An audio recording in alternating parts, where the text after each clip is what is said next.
Welcome to another edition of the on-air series for the Heritage Month. We're focusing on the Eastern region as the Heritage Caravan team travels across the country.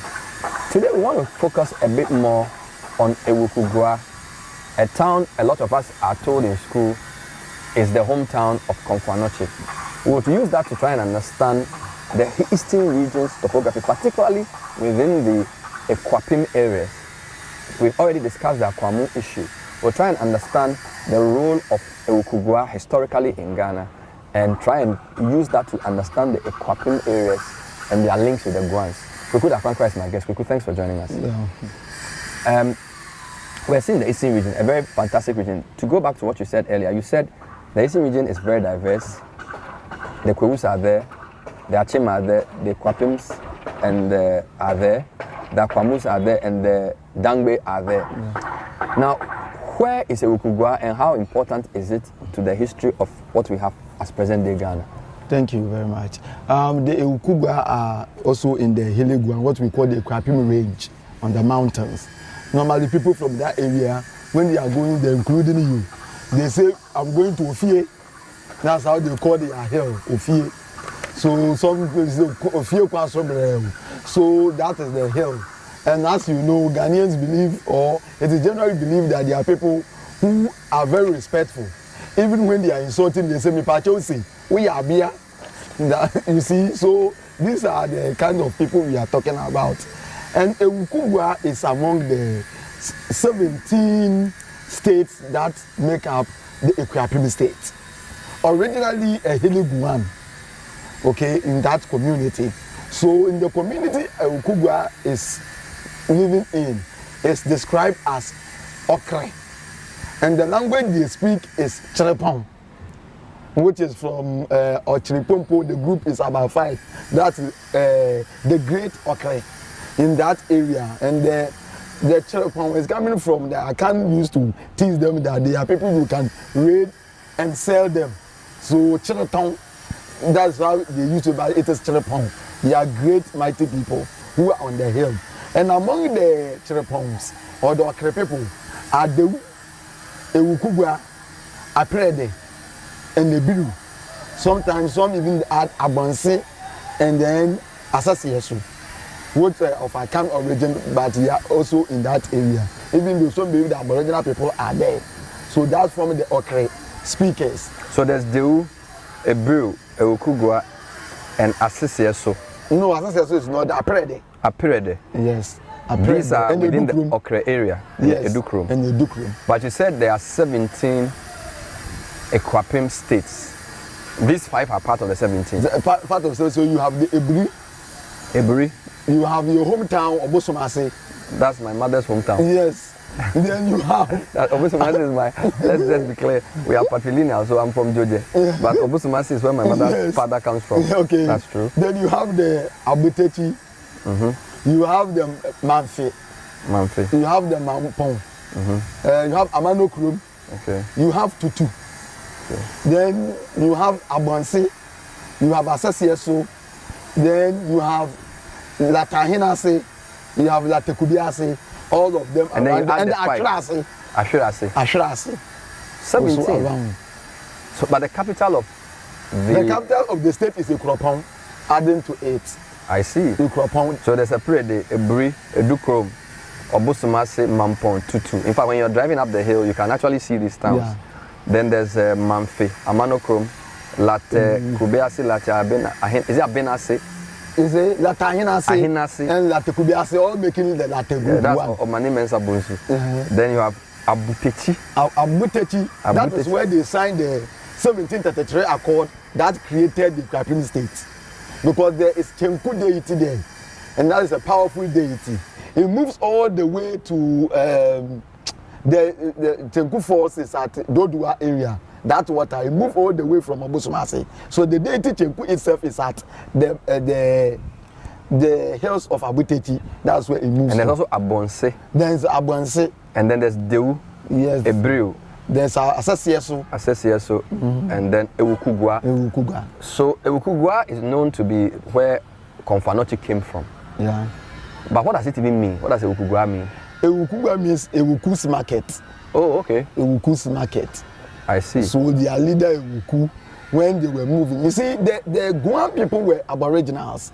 In fact, back in the day, they moved all the way under the King Atara of Inam. They had the king all the way from the Accra Plains all the way to Sacre areas, which they call Sacre in their language. So the Ashantis that came, the later group of Akan that came to become Ashanti, Kumewu, Abubu, and all those people in that area in Kwaman, they call the Sacre areas. Okay, in that area they don't like goat, they were hunters. So goat is called Sacre Impel. Sacre doesn't like goat. So those people in the area, that is where the Ebiru and other people, so Ebiru were the first to even be on the mountain. So Dewu and then Edukrum and Co were all living at where the Achim will later come and stay called Tafo. So there were a lot of fights there, and then Ewukugwa led them from that place and came to settle on the mountain where their brethren's Ebiru was already established, and that place became a market, Ewuku's area, so it became Ewukugwa. So during the Yam festival, if you want to see the seniority among them, you realize that when they are sharing the hind legs and then sharing meats, Ewukugwa perform very important role in this. And they also have a very powerful deity which was there that will produce the famous Okomfo Anokye. The 5 towns of Chirepon and Ebiru, Dewu, Ewukugwa, Edukrom, and Eprede. And Ewukugwa is like the largest of the... Yeah, so we say the senior for them traditionally used to be Ebiru because that was there. So he was, I've forgotten whether it was the Adontenehene or something of the Equapim state. All right. Historical, political point in terms of those who follow. Dan Bocho is the MP for Okre. Okay. And then for those who like your football, the Youngsters was a very good team there at some point. And I think they have a new name now. They're no longer called the Youngsters. So, who was Okomfo Anokye, by the way? So Okomfo Anokye comes from the family in Ewukugwa. So he's a Guan. And according to the oral tradition, his father was called Ano. So he was Ano's son, born in that. When he was born with power, something in his hand. Some say it was a risk. And then he came with some birthmarks. So when he was born, his father, this young man was doing a lot of mysterious things, doing powerful things. So whenever he's doing those things, people will speak in their Chirepon language as Anokye. Anokye means Ano, look at what Ano's son is doing. So the Anokye or Ano look then became Anokye. So his father was took his Ano, name. and Che is in the... Yes, but others say his true name was Frimpong Manson Kotobre. So Frimpong Manson. So Frimpong Manson, and when we talk in language, you will understand Frimpong Omanaso. That is the nation's year. It echoes the man's rule. So what it is that with his powers, he moved from several places before he landed at Asante Kingdom. So people believe he even passed through Kurubo land, went through the Dintra where there was an issue, and he made the prophecy of looking for somebody with, there are some people with a skin with some flecks, that whitish thing in the fair skin. That is what he needed for sacrifices. And that person turned out to be a royal.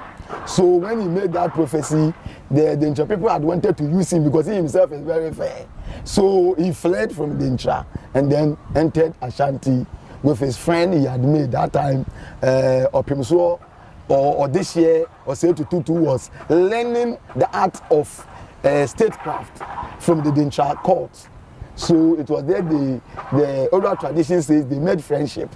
So when finally Ugua died, and then Nana Sarkodie Larteh, okay, of Antwa led the delegation to Dintra and brought Odysseus Osei Tutu back home. He was installed as a chief, and then the friendship between the two grew up. So Okomfo Anokye became the spiritual advisor to Osei Tutu, and the combination of these two ensured the success of Ashanti in the war as well as diplomacy and statecraft. Is there a relationship between Okomfo Anokye and Akwamu State? So we will say Okomfo Anokye it doesn't have that relationship like Osei Tutu. Osei Tutu was someone when at the height of the Akwamu's power, there was Otutu deity Tutuabo. That when Osei Tutu's mother was someone who was having difficulty in bearing children. So his brother, who is the king, Obiri sent her to the Tutuabo deity, and it was there that he was born. Then they gave him the name Osei Tutu, okay, as someone who back in the day when so Osei Tutu has a strong history with the eastern region. Yeah, he had so when he grew up and he was going and even serving there, he went with one of the warriors from there called Asante and Akwamu. So it was Asante. After he was moving, he bought some guns from the Danish castle, and then Asante and Akwamu led them through there because he can show the way of crossing the how do you call it, the water. So according to the oral history, when they were crossing, there was a bush pig. It is called Kokote. So the bush pig, the place he was able to cross, they realized that that place is narrow, and they follow the path of the Kokote or the bush pig, and that is why Asante and Akwamu, who saw it and led them there, got the appellation Asante Kokote. So every Asamoah's appellation is Kokote, and he was a very energetic guy, very young. So they call him Omono. So other people also call him Omono Asamoah. So they moved all the way to Ashanti, and he was giving guns, and they formed a Akwamu division. And he gave them a place in Kumasi called Enum because he was from Enum area. So he was called Enum Asante and Akwamu. You get the point? So the Enum then got corrupted to Edum, and they became the chief executioners of Ashanti State. So that is the connection from that angle. We know that the golden stool was conjured by Okomfo Anokye. How seminal is that in the Ashanti story? I mean, we sort of traced a bit of who Okomfo Anokye is. It seems to me as if the golden stool is really Ashanti power, and it is the soul. And they believe that is what binds the nation together. Yeah. So it's just interesting to me how somebody from Ugua, who was originally living here in Akwamu land, with Akwamu's military power, comes to befriend Osei Tutu, and they form this. So we can also say that some of the Akwamu powers of war, the Asante benefited from that, and also possibly the ability to use mystical powers, which you describe Okomfo Anokye has. Yeah, so it is a combination of stuffs. So you can, back in the day, you can't talk about history, even in European history. If you go back to Norse history, about the Vikings, even among the Britons, back in you talk of Merlin the wizard. You see, so back in the day, in all of our history, the element of mysticism is there. It's something we cannot move away. But however, in our African history, when this thing is being recounted, people sort of look down upon that and say, this couldn't have happened. They downplay the role. But the European one, we say, okay, it's happened because of their color or whatever. Because of the way they educated us. Yes. So bringing it home to our discussion, this combination of mystical powers, religious, I will call it religious capabilities, which also enhances the militaristic capabilities as well as diplomacy. This all combined and ensure the success of Ashanti State. Wonderful. So that is how you should look at it. This is the Heritage Month Honor Series. We're talking Eastern region. In this episode, we're discussing Ugua as a route into the Okomfo Anokye conversation, and also trying to understand some of the various groups in the region. My name is Ben. My guest is Kweku Dakwankra. A few name checks. So there's a man I interviewed in the past few years called Kofi Otutu Edulabi, and he tells me he's from Ebrew. And so when you mention the Otutu, and then you mention how Osei Tutu got his name, I think I made that connection. So actually, Osei Tutu's association with that part of history is where he probably got his name from. Yes. So it's probably not an originally Asante name. Yeah, so the Otutu itself is not an Asante name. He got it from the Hilly Guans, where the deity is, at Tutuabu deity. So Tutuabu is an uplifter or thrower of stones, Tutuabu. Okay, so he throws stones, and that is the power of that deity. He gives children. Also, it was also a war deity. So if you go to Ibiru, the chief of the community is called Otutu, which when they come to the Accra and stay and were working, it became Otokuno in that name. So you see, there was somebody who also came from that to Accra, who is called Obualabi, become Bolabi, and that sort of thing. So this, you see even the interconnection between the Hilly Guans and even the Ga, as well as other communities. I wanted you to talk a bit about the Guans, because you said the Ekwapim are a merger of migrant Akans and the Hilly Guans. Yeah. For those who are not from there, it's not very clear to see, but when you sort of, I'll give you an example. When I'm covering elections and I'm doing, so there's a primary for MPP, and you go to, say, the Ekropong area, you notice that there's a voting pattern, and it's within one party. Yeah. The Larteh people may have a certain preference, but the Ekropong people have a certain preference. And that distinction is very clear when they have those internal elections, not very clear in the national picture. So is it that is there a clear distinction between the Guan group and the Akan group, even though they are all Ekwapims? Yeah. Can you sort of elaborate? So linguistically, yes. Linguistically, you will see the difference, because the very moment you move all the way from Ebri to Amanokrum, these are all Akan enclaves. Okay, the guy Opare Okoto that founded the Ebri, which is Ebude, the Ebu's own. Okay, Ebude. The one who Ebu's own, he owns the place. And then you go straight to Amanokrum, which is Amano guy who was also a member of the Achim group that came. In fact, there's a connection between Amanokrum and Dodua. That line, that's why you see the name Amano in between those community. So Amano, the founder of the community. Then you go to Ekropong, who were the Achim warriors that actually led the war by Oforikai, or Oforikuma, who led the war and went there. And his family members were the people that were given the land to rule, because they were the military leaders. So Safori or Oforikuma, Oforikai, that's the various names given to him. Wow. He started the foundation of the Ekwapim state during the agreement. So the Okri group, which is the five we mentioned, the Aprede, the Wu, the Ebru, and Ugua. Yes, and the others from the Abonse side, who were a mixture of the Guan group as well as some Akans. And then you have the Gua group or Guan group, which is the Larteh. So the Larteh language they speak there is different from the one spoken by the Okri group. But they are both Guans. They are both. And so what it is that there is similarity in their language. So they are speaking a dialect of a Guan. But when Larteh person speak, the Okri person understands. They are mutually intelligible. But it may not speak the same way. It's just like speaking Evedome and Awono. So can we say the Ekwapim tree was a mixture of the way the Guan spoke and how the Achim spoke, sort of merging? Yes. Because the Achim people's tree is a bit more similar to the what we know as Asante tree.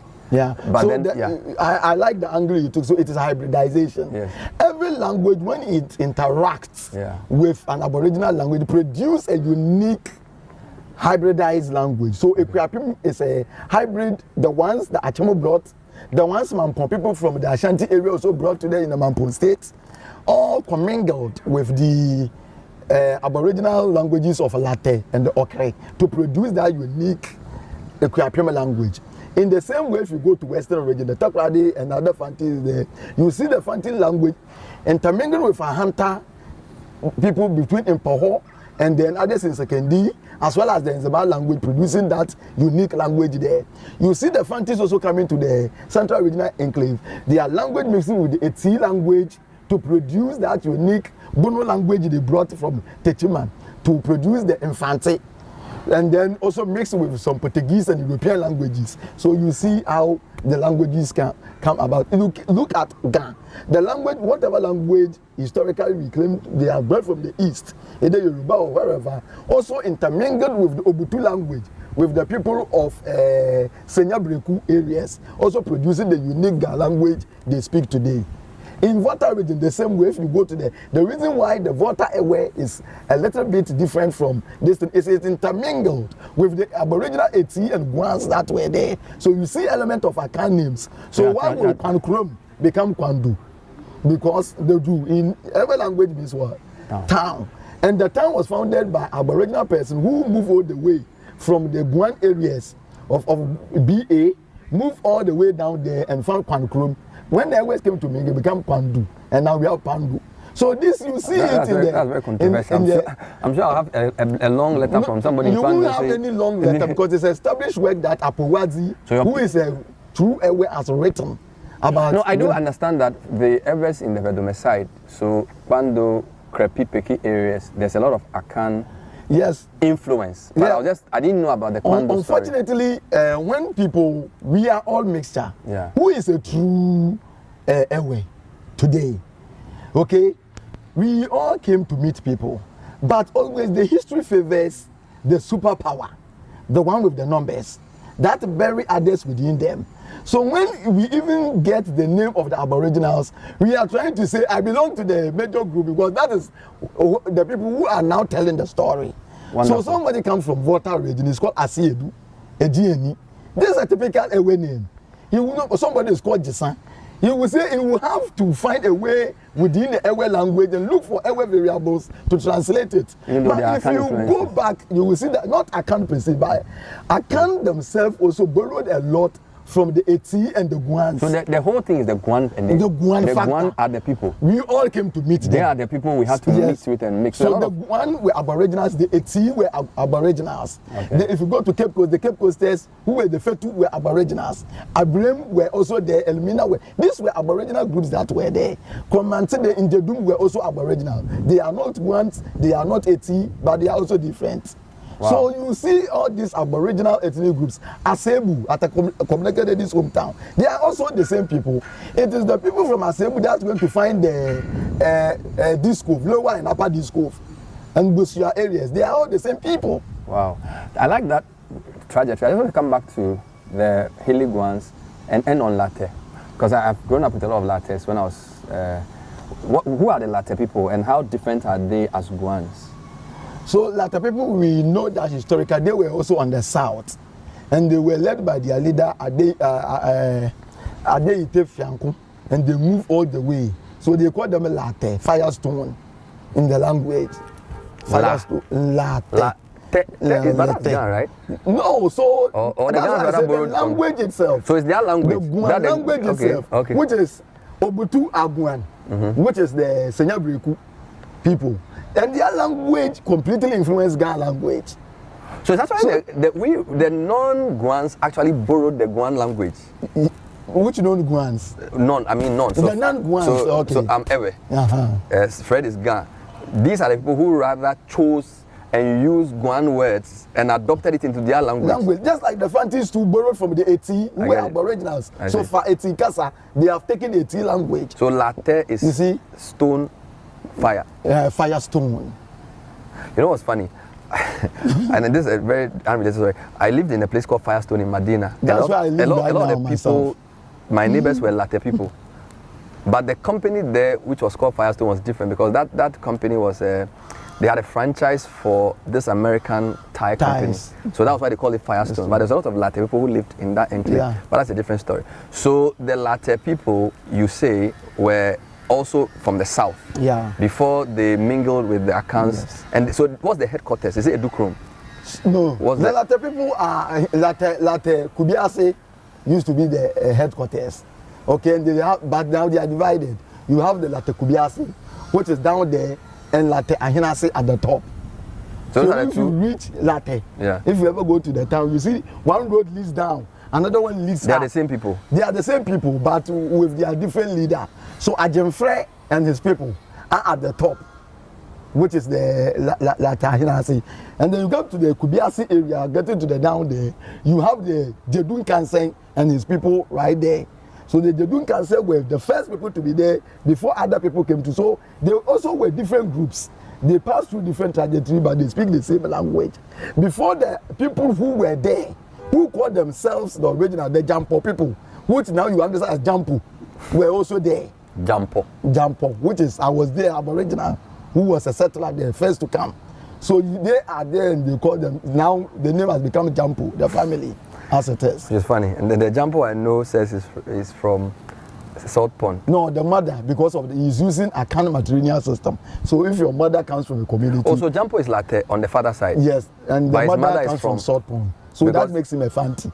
Because his address is Prebio something. Prabio, the original place where Professor PAV and Sa lived. I see. That's why we'll leave it here. Like, so much to learn. We've just been picking two main issues in the Eastern region. We first discussed the Akwamu, traced their trajectory. We've also looked at Ugua and Okomfo Anokye and sort of try and understand a bit of the Ekwapim groups. There's a lot more we'll do. This is our honor series on the Heritage Month. My name is Bernard. I've let my guest, Kweku Dakwankra, stay with us. Ago Ekwapim TV. Be also. Hein.